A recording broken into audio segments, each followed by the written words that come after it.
I'm going to demonstrate shoulder taps. And again, this is another great exercise that is not only good, it's really good for the whole age group and fitness levels. It's important that we understand what we're doing and we get the sequencing right, and we understand how we want to cue certain muscle groups in. So I'm going to start from real basics up to more advanced, and I'm going to start on the knees that I do with a lot of fit people, because sometimes they don't cue into the exercise as appropriately as they should do. So again, what I'm going to do is, when I'm setting them up, is I'm going to bring hands about 4 inches apart. We're going to bring knees shoulder width apart, and obviously feet are up, so you've got this position. Now, just one of the key things to understand is that if you move your arms forward, you're going to get more stress through the shoulder joint, but you're also going to switch your abdominal wall on more to do more work. So I like to be, sometimes our starting position is always shoulders over the hands, but I want to put a little bit of additional stress on the abdominal wall, so I'm going to go about 2 inches forward with hands. The next thing I'm going to get us to do is cue into the appropriate positions. So again, we've got this serratus anterior group that pull the shoulder blades down and back, and that's really important to stabilizing the shoulder. So we need to think about what we're doing with our shoulders, and then we're going to pull our pelvis under so that we engage the abdominal wall more correctly. So you can start up sequences by starting people here and just working on specific time frames, 10 seconds, 20 seconds. And for people who are quite unfit, that's more than enough. There's more than enough pressure here.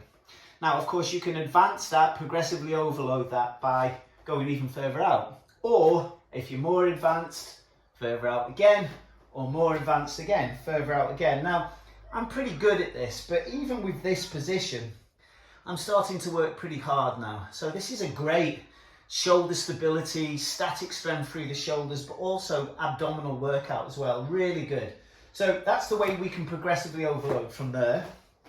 But again, what I'm going to do is the shoulder taps now.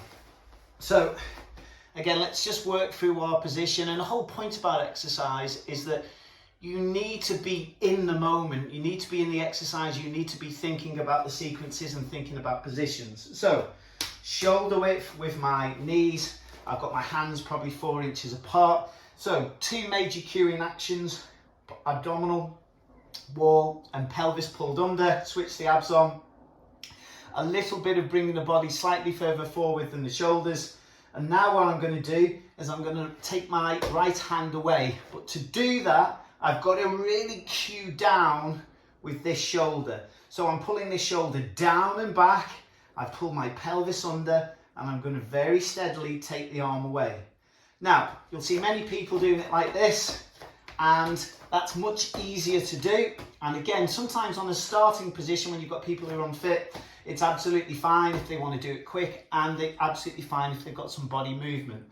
But what we're trying to do is slow the pace down and make sure that the body isn't moving, or is moving as minimally as possible.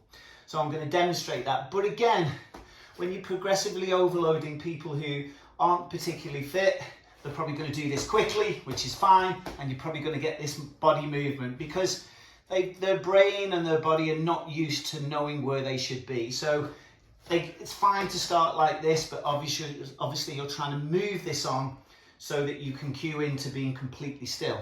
So cue down, pelvis under, shoulder blades held, steady with the tap. So this is excellent static stability and strength for quite a lot of the body, particularly the shoulders, particularly some of the muscle groups that are holding their shoulder blade in place, and you're certainly going to get a good abdominal workout. So that's you off the knees. And again, for many it's a question of coming back, particularly people who are fit, slowing things down, being aware of what muscle groups should be doing and how it should be feeling. Let's move that to an advanced position now. So as soon as we come up into a push-up position, it gets much more advanced. So I'm going to go shoulder width with the feet. I'm going to bring the hands in.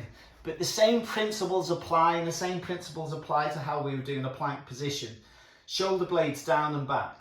Pelvis under, squeeze the thighs. Now again, it's much harder not to lean across. So we're really working hard to hold that position.